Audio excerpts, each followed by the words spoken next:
यहाँ पर अपना समय निकालकर नासिक से हम सब लोगों को संबोधित करने आए CITU के राष्ट्रीय उपाध्यक्ष और महाराष्ट्र के अध्यक्ष comrade DL Karad, Bharat auto rickshaw चालक मालक संघटना संयुक्त कृति समिति महाराष्ट्र के सरचिटनीस विलास भालेकर, यहाँ पर महाराष्ट्र से आए हुए सभी लोगों का गए 2 दिनों से और कल भी जो लोग जाने वाले नहीं हैं उनका पूरी तरह से ख्याल रखने का काम और खुद होकर बोलकर के पहला अधिवेशन कृति समिति का नवी मुंबई में होना ही चाहिए और पूरी जवाबदारी हम लेते हैं, ये कहने वाले हमारे साथी भरत जी नाइक, मारुति कोंडे जी, मंच पर बैठे हुए मेरे सभी सहकारी, महाराष्ट्र से आए हुए अलग अलग संगठनों के पदाधिकारी, दोस्तों, बहुत खुशी हुई है कि जिस तरीके से ये 2 दिन का अपना पहला महाराष्ट्र का सम्मेलन अपनी कृति समिति का हुआ है। कृति समिति एक सपना है इसके लिए कह रहा हूं, क्योंकि हम जो सोचा था, कृति समिति की जो शुरुआत हुई थी और राव साहब और बाबा अडाव जी ने की थी, और विचार उस समय पर यह था कि अगर मुंबई और पूना इकट्ठा आ गए तो जो रिक्शा वालों की ताकत मुंबई और पुणे की है उसका फायदा पूरे महाराष्ट्र के रिक्शा चालक मालकों को मिल सकता है। क्योंकि ग्रामीण विभाग में कहीं थोड़ी रिक्शा, कहीं थोड़ी रिक्शा, कहीं थोड़ी रिक्शा होती है, लेकिन शहरों में अगर रिक्शा बंद हो जाए तो उसका परिणाम बहुत बड़े पैमाने पर होता है और वो उसका फायदा उठाकर पूरे महाराष्ट्र के रिक्शा चालक मालकों को न्याय दिलाने के लिए कृति समिति की स्थापना हुई। उसके माध्यम से बहुत काम हुआ, बहुत कुछ फायदा भी हुआ, लेकिन उसके बाद जिधर देखो उधर छोटी कृति समिति, कोई और कुछ नाम दे दिया, कुछ बना लिया, 4 लोग आ गए जिसकी मेंबरशिप नहीं है, ऐसे लोगों को ले लिया और उसका फायदा सरकार को होता है। सरकार को फायदा इसलिए होता है कि अगर हमने कुछ मांग की तो दूसरा कोई जाएगा और बोलेगा कि बस हमको मंजूर है जो सरकार कह रही है, तो हो गया काम। इसीलिए जब गए साल चर्चा हो रही थी तो क्या करना चाहिए, जैसे ऑटो रिक्शा संगठन, ऑटो रिक्शा के यूनियन रजिस्टर होते हैं, और रजिस्टर क्यों होते हैं, तो एक बार रजिस्टर हो गए तो आपको नियमों का पालन करना पड़ता है। उसमें भी बहुत सारे संगठन है, हर साल आ जाते हैं, कोई नियम का पालन नहीं करता, किसके पास क्या मेंबरशिप है मालूम नहीं, लेकिन जो अपने संगठन है वो नियम का पालन करते हैं, वो नियम का पालन कर उस तरीके से चलते हैं। उनके मेंबर कितने, लिस्ट है, खर्चा क्या हुआ, हर साल का ऑडिट है। इसीलिए हमने ये सोचा कि अगर कृति समिति को, सरकार ने अगर इस कृति समिति को गंभीरता से लेना है तो इस कृति समिति को भी रजिस्टर करना होगा, और गए साल हमने इस कृति समिति को रजिस्टर करने का काम,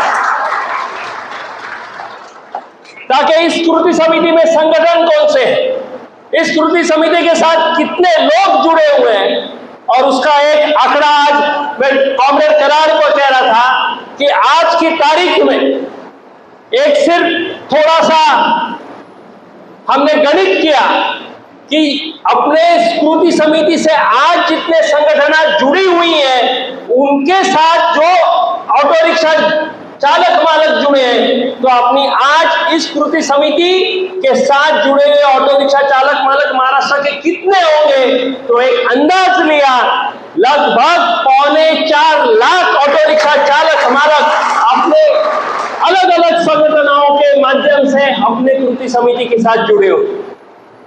हम कुछ आंकड़ा 10 लाख नहीं कहते, आज 3.25 लाख के करीब करीब है। हमको यह आंकड़ा आगे लेके जाना है, क्योंकि जो इकट्ठा होने की ताकत है उसका मजा कुछ और है। जो सपना राव साहब ने देखा है, जो सपना बाबा अड़ाव जी ने देखा है, जो सपना विलास वालेकर है, जो सपना आप सबने देखा है, अगर उस सपने को साकार करना है तो हमको एक भी ऑटो रिक्शा चालक बाजू में नहीं छोड़ना है, सारों को इस छतरी के नीचे लाना है, इस कृति समिति के साथ लाना है। चाहे कि कोई भी यूनियन, हम चाहे वो बीएसटी हो, चाहे महानगर पालिका हो, चाहे कोई अन्य क्षेत्र हो, हम कहते हैं हर संगठन अपने हिसाब से चले, लेकिन संगठन कब चलेगा? रिक्शा के अलग अलग यूनियन है, कोई अलग पक्ष का यूनियन होगा, कोई अलग होगा, लेकिन ये सारे यूनियन कब चलेंगे? तब चलेंगे अगर रिक्शा चालक मालक जिंदा रहा तो। अगर रिक्शा का व्यवसाय खत्म हो गया तो फिर यूनियन क्या करेगी, उसका नेता क्या करेगा? इसके लिए रिक्शा चालक को बचाने के लिए, उसका कुटुंब बचाने के लिए ये कृति समिति बनी। ये कृति समिति सिर्फ इधर कुर्सी पे बैठकर अपनी वाहवाही लेने के लिए नहीं, इसीलिए हमने कहा था यहाँ पर पद ऐसे बांटे नहीं जाएंगे। और मुझे आनंद है कि आप जिस ताकत के साथ आए हैं। आज हम जब देश की बात करते तो हम कहते हैं कि कन्याकुमारी से लेकर कश्मीर तक संगठन है, और महाराष्ट्र की आज बात करें तो इस कृति समिति में आज अभिमान है कि गढ़चिरौली जो अपना एक कोना है, वहां से लेकर मुंबई शहर तक के संगठन इस कृति समिति के साथ जुड़े हुए हैं। लेकिन इसको और आगे लेके जाना है दोस्तों, हमारा काम होगा। पदाधिकारी है, बहुत कम पद होंगे, क्योंकि हमने कहा, मैंने कल भालेकर जी को कहा, पद ज्यादा देने की जरूरत नहीं।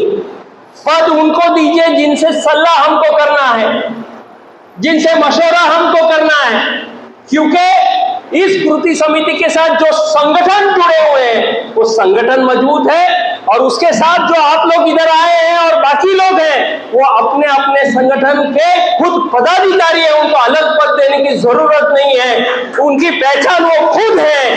तो इसीलिए यहाँ पर कुछ पद ज्यादा बांटे नहीं जाएंगे। आप खुद लीडर है, जो लीडर खुद होता है उसको अलग पद की जरूरत नहीं। बहुत लोग ऐसे पद लेकर बैठे हैं, पद होने के बाद भी उसको नेता कोई मानने को तैयार नहीं, वो सबसे बुरी बात। हमको ऐसा पद नहीं चाहिए जिसका मान सम्मान नहीं। पद न होते हुए जिसको नेता माना जाए वो सही रीत में वो नेता है, और वो आप लोग क्यों है? क्योंकि रिक्शा चालक जिसको दिक्कत होगी वो पहले आपके पास आता है, वो पहले शशांक राव के पास नहीं आएगा, वो पहले भालेकर जी के पास नहीं जाएगा। जो कमेटी रास्ते की है, अगर चलन हुआ तो वो आपके अध्यक्ष के पास आएगा, किसी पुलिस वाले ने मारा तो वो आपके पास आएगा, रात को पार्किंग में कुछ गड़बड़ हो गई तो वो आपके पास आएगा। इसके लिए नेता आपको, नेता हम बाद में। हम हर जगह कहते हैं हम आपको दिशा दे सकते हैं, हम आपका नेतृत्व कर सकते हैं, लेकिन ताकत आप। ये हॉल अगर आधा भरा होता तो इसमें मजा नहीं आता। ये आज अगर पूरा भरा है और भरकर बाहर लोग खड़े हैं तो उसका कारण आप। इसके लिए हमको अपनी ताकत समझनी चाहिए। जो अभी कॉमरेड करार ने कहा, ताकत दिखेगी तो होगा, ताकत दिखेगी तो कुछ नामुमकिन नहीं है। नामुमकिन क्या होता है? जो आज तक मुमकिन नहीं हुआ वो नामुमकिन, लेकिन जो कल मुमकिन हो गया वो कभी भी नामुमकिन नहीं रह सकता। इसके लिए हम, और जो हम कहते हैं कल्याणकारी महामंडल, कल्याणकारी महामंडल, राव साहब ने बोला था कि हमको कल्याणकारी महामंडल चाहिए, तब लोग क्या कहते थे? बोलते कैसे है, रिक्शा वाला कर्मचारी नहीं है, कामगार नहीं है, तो उसको कैसे मिल सकता है कल्याणकारी महामंडल? हमने कहा नहीं, हमको चाहिए। दोस्तों, आज लगभग 15 साल से कल्याणकारी महामंडल के लिए हम लड़ते हैं, 15 साल से, और थोड़ा थोड़ा करके आगे बढ़ रहे हैं। पिछली सरकार में सिर्फ घोषणा हुई थी, यह सरकार ने फिर से घोषित किया है कि हमको कल्याणकारी रिक्शा चालक मालकों के लिए कल्याणकारी महामंडल बने, घोषणा है। तो एक कदम हम आगे बढ़े, लेकिन हमको काफी आगे जाना है। वो कल्याणकारी मंडल का स्थापना होना है, उसमें क्या क्या काम होगा, पैसा कहां से आएगा, ये सारी चीजें हमको करवानी। कल्याणकारी महामंडल मिला तो क्या क्या हो सकता है, उसके उदाहरण बहुत है, उसके उदाहरण बहुत है। माथाडी कामगारों का कल्याणकारी महामंडल है, उनका उद्धार वहां से होता है। अगर अपने लिए कल्याणकारी महामंडल बने तो आप सिर्फ सोचिए, सिर्फ बाकी ज्यादा नहीं, अगर 2 चीजें भी हो जाए तो आप सोचिए क्या हो सकता है। 2 चीजें, एक, अगर उस कल्याणकारी महामंडल से, क्योंकि हम कष्टकरी हैं, हम कामगार हैं, आप बोलते हैं हम स्वयं रोजगारित हैं क्योंकि हम हमारा खुद का पैसा लगाते हैं, लेकिन है तो हम मजदूर। तो फिर जो ESIC के अस्पताल है, जहां पर मजदूरों का कुछ भी बगैर पैसे का इलाज होता है, अगर हमारे महामंडल द्वारा रिक्शा चालक मालक और उनके परिवार वालों का अगर मुफ्त मेडिकल का इलाज हो, तो मित्रों अपनी जिंदगी कितनी खुशहाल हो।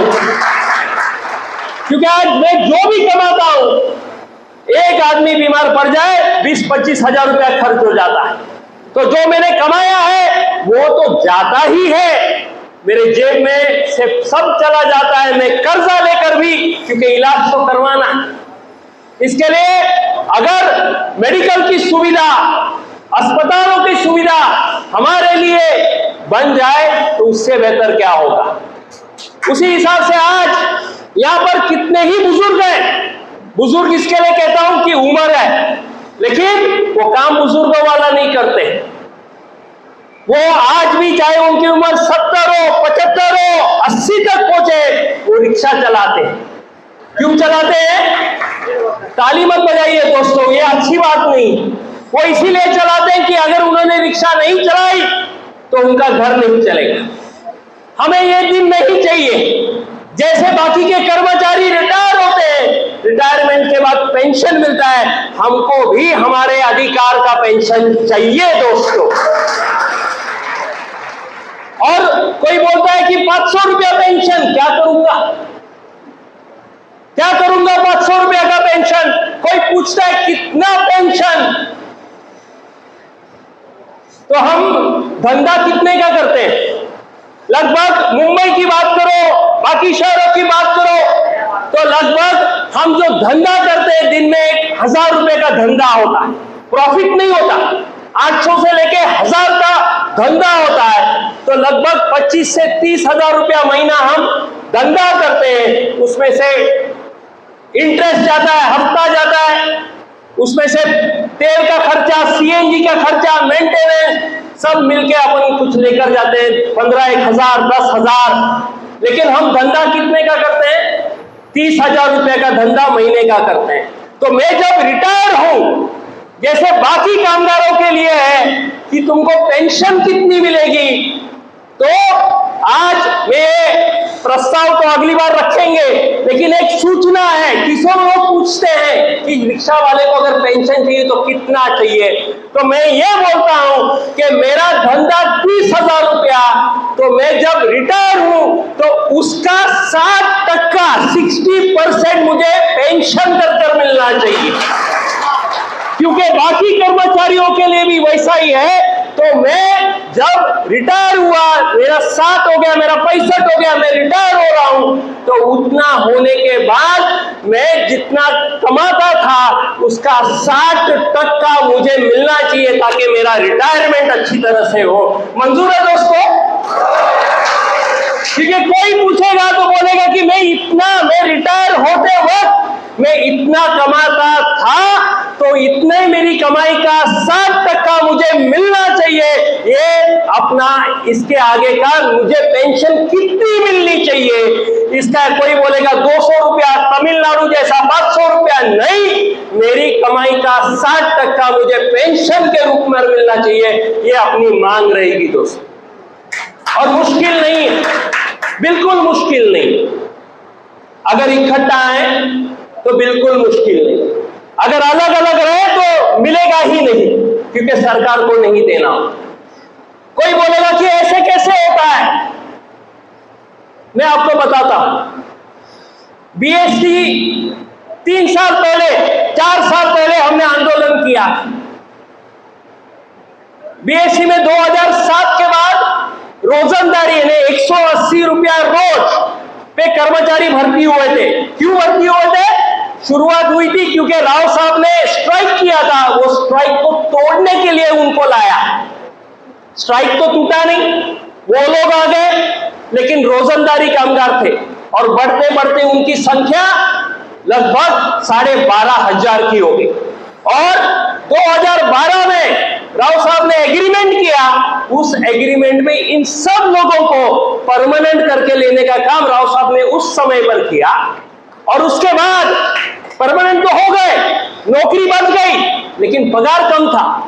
पगार था 14,000, उसमें घर नहीं चल पाता था। और हमारी मांग थी कि सीधा सीधा इनके इंक्रीमेंट के 20 टप्पे, ग्रेडेशन के 20 टप्पे, हमको 20 इंक्रीमेंट्स, 20 स्टेप्स हमको चाहिए। यानी क्या? यानी लगभग 8 से 9,000 सीधा, यानी 70% पगार बढ़ेगा सिर्फ इतने लोगों का। और बाकी के बाद एग्रीमेंट। जब हमने आंदोलन शुरू किया तो विरोधक बोलने लगे ऐसा कुछ मिल नहीं सकता, कौन देता है, अलग से कौन देगा। लेकिन हम लड़े और मैं दोस्तों बताता हूं, स्ट्राइक हुआ, सब कुछ हो गया, एक मेन यूनियन हट गई, लेकिन कामगारों ने उनके नेता को कहा ये पेट की लड़ाई है, अब सामने मत आओ। हम लड़े, बगैर एक पत्थर मारे 9 दिन बीएसटी बंद रही।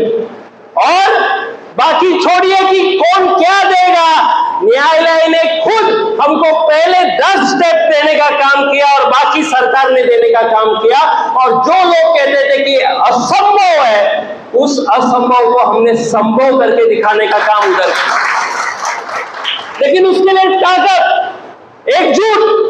और हाल ही में जो किसान आंदोलन हुआ, किसी ने कुछ भी बोला हो, लेकिन एकजुट रही तो मिलता है। वैसे ही अपने जितने मांगे हैं, मैं आज ज्यादा नहीं बोलूंगा, आप लोगों को जाना है, भूख लगी होगी, बाकी है इसके बाद और 15-20 मिनट और कार्यक्रम चलेगा। लेकिन दोस्तों, ये हमने तय किया है कि हम जितने प्रस्ताव रखे, ये कामकाज आपको समझ में आना चाहिए। ऐसा नहीं है कि यहां से रहा आप सुने और चले गए, वाह किया, बोले क्या भाषण हो गया। नहीं, ये प्रस्ताव है। और अगले साल वापिस ऐसा ही अधिवेशन फिर से होगा, महाराष्ट्र में कहीं और जगह पर होगा। लेकिन हर साल ऑटो रिक्शा चालक मालक संघटना संयुक्त कृति समिति महाराष्ट्र का अधिवेशन हर साल होगा। तो इस साल जो निर्णय लिए वो अगले साल तक क्या क्या हुआ उसका लेखा जोखा होगा, उसकी तैयारी होगी। और मैं ये मानता हूं कि अगर लड़ना है, आप लड़ोगे कैसे? अगर कोई बोलेगा कि बाबा मुझे करना है काम, लेकिन मुझे समझ में नहीं आता कैसे करूं, तो इसमें मैं बालेकर जी और सबसे कहता हूं, हम हमारे बाकी के यूनियन में करते हैं क्योंकि उधर मजदूर हैं, करते हैं, लेकिन ये भी मजदूर, हम भी मजदूर। तो जो ट्रेनिंग प्रोग्राम कि अगर मुझे ट्रेनिंग, कार्यकर्ता का प्रशिक्षण शिविर होना चाहिए। अधिवेशन तो पक्का लेंगे, लेकिन कार्यकर्ताओं का प्रशिक्षण शिविर भी होना चाहिए। और दोस्तों, ये प्रशिक्षण शिविर हम इस साल कम से कम, मेरा ये सुझाव है, यहां पर मैं किसी से बात नहीं किया, लेकिन ये है कि जब प्रशिक्षित होंगे, प्रशिक्षण क्यों चाहिए? प्रशिक्षण इसके लिए चाहिए कि मान लीजिए कोई ऑटो रिक्शा वाले को पुलिस ने कुछ कर दिया, आप उसके नेता हो लोकल, वो आपके पास आया, आपको पता होना चाहिए कायदा क्या कहता है, आपको पता होना चाहिए कि क्या होना चाहिए और किधर गलत हुआ है। आपको अगर सही और गलत मालूम है तो आप पुलिस वाले के सामने शांति से भी बोलोगे तो उसमें मजाल नहीं होगी कि उसको गलत कार्रवाई वो कर सकता है। वो ताकत प्रशिक्षण मिल सकता है। लोग बोलते हैं ना कि आप पढ़ो लिखो, परमपूज्य बाबासाहेबांनी सुद्धा सांगितलेला की शिका, संघटित व्हा आणि संघर्ष करा। शिका, फक्त ते शिकायचं नसतं, पण माझे अधिकार काय आहेत, मेरे अधिकार क्या है, वो भी मुझे जानना जरूरी है। क्योंकि जब तक मुझे मेरे अधिकार मालूम नहीं तो कोई मुझ पर अन्याय कर रहा है मुझे कैसे समझेगा। तो इसीलिए मुझे मेरे अधिकार समझने चाहिए। इसका प्रशिक्षण शिविर लेना बहुत जरूरी है और वो अलग अलग विभागों का प्रशिक्षण शिविर हम पक्का लेंगे। अभी कल मैं बीच में 2 घंटा गया था, पनवेल में एक नेरे करके जगह है, वहां पर हमारे म्युनिसिपल यूनियन की हर महीने में 1 या 2 ट्रेनिंग कैंप होते हैं। हमारे कार्यकर्ताओं को ट्रेनिंग मिलती है, बीएसटी में ट्रेनिंग मिलती है। हमारे आप लोगों को भी ट्रेनिंग होना जरूरी, तभी अपने में सक्षमता आएगी, तभी अपने में ताकत आएगी। दोस्तों, आज मैं बहुत ज्यादा समय नहीं लेती, वो यही कहूंगा, जितने कुछ हमने ठराव इधर प्रस्ताव पारित किए वो ऐसे ही नहीं किए। वो सारे प्रस्ताव पर अपना रोजगार अवलंबन, उस पर टिका हुआ। अगर कल मैक्सी कैब आ जाएगा तो क्या करेंगे? कल अगर ई रिक्शा हमारे सर पर चढ़ के बैठेगी तो क्या करेंगे? और एक चीज मुझे कहना है, जो रह गया वो ठराव आपके अनुमति से हम उसमें ले लेंगे। इलेक्ट्रिक रिक्शा जो आ रही है, इलेक्ट्रिक के नाम पर वो कह रहे हैं कि इलेक्ट्रिक रिक्शा जो लाएगा उसको परमिट की जरूरत नहीं है।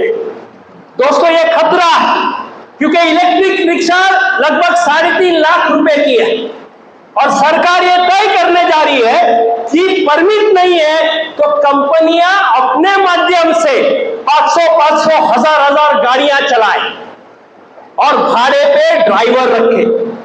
अगर वैसा हुआ तो अपना धंधा खत्म होगा ही होगा, लेकिन रिक्शा के धंधे में नया गुलामगिरी का चलन आ जाएगा जो हमको मंजूर नहीं। तो आप मुझसे सहमत है कि इलेक्ट्रिक